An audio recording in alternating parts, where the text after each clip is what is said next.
हाथी बहुत ताकतवर होता है, बहुत ताकतवर। शेर भी उसके सामने नहीं आते।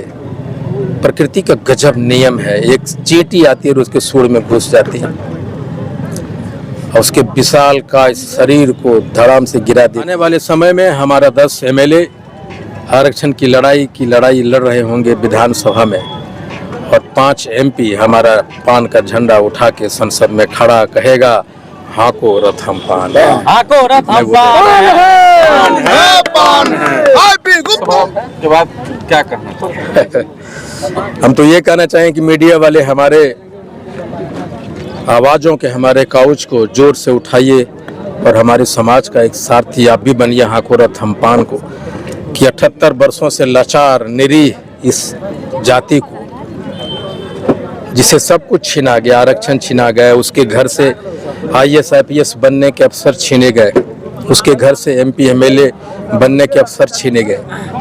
मैं तो आप लोगों से कहूँगा, सोचिए और एक कदम हमारे साथ कदम कदम मिला के चलिए और कहिए उन हुक्मरानों को कि पान समाज अपने पैरों के साथ सड़कों पे है और वो सोचना चालू कर दिया है।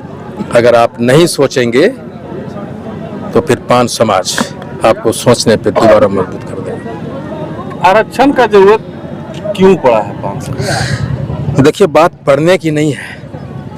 आप 5 भाई हैं और वो कोई कहता है कि हमको एक भाई दे दो, इसमें क्यों की क्या आवश्यकता होती है? जो हम शुरू से हैं वही तो मांग रहा हूँ। मैं ये नहीं कह रहा कि आप मुझे शामिल करो, मैं कह रहा हूँ जो मैं हूँ वो मानो। अब मैं हूँ और आप जानते हैं तभी तो आपने दर्जा दिया था। आप जानते हैं तो वो दीजिए, बस वही है।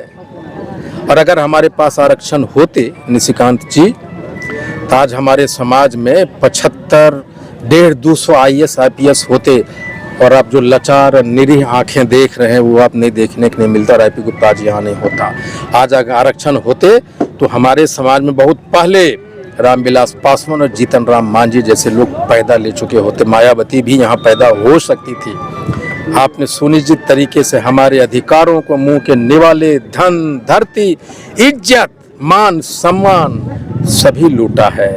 इसलिए मैं अपने लोगों से कहता हूँ, सोचो। मतलब आप कह रहे हैं कि नीतीश कुमार ने आपको पहले प्रलोभन दिया आपकी जाति को, उसके बाद आपका वोट लिया, उसके बाद आपके साथ अन्याय किया। मैं सिर्फ ये कह रहा हूँ कि नीतीश कुमार जी और नरेंद्र मोदी जी, अमित शाह जी, नित्यानंद राय जी ये चाहते तो हमारा आरक्षण रुक सकता था। और वही मैं अपने लोगों को कहता हूँ कि सोचो, वो क्यों नहीं चाहे, और उसका जवाब तुम्हें मिलेगा। वो क्यों नहीं चाहे? अगर हम कुर्मी होते, अगर हम कोयरी होते, अगर हम मुशर होते, अगर हम पासवान होते, चमार होते, तो हमारा आरक्षण छीना जाता। नीतीश कुमार जी वो कलम चला पाते, नित्यानंद राय जी और अमित शाह जी हमें ठुकरा पाते? मैं कहूँ सोचो, क्यों ठुकराया? सोचो।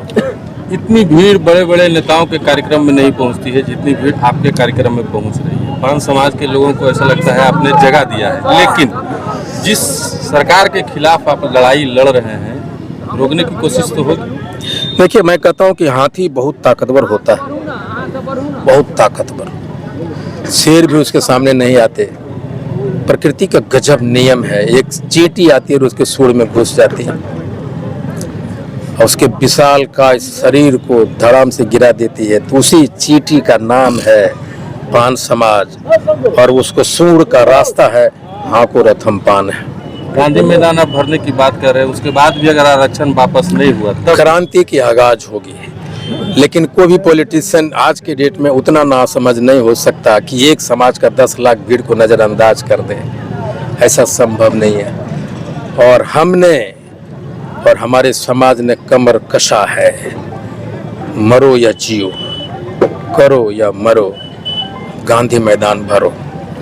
भविष्य में पान समाज को राजनीतिक दृष्टिकोण से आप कहाँ देखते हैं? मैं देखता हूं कि आने वाले समय में हमारा 10 एमएलए आरक्षण की लड़ाई लड़ रहे होंगे विधानसभा में, और 5 एमपी हमारा पान का झंडा उठा के संसद में खड़ा कहेगा, हाको रथ हम पान है, हाको रथ हम पान है, पान है।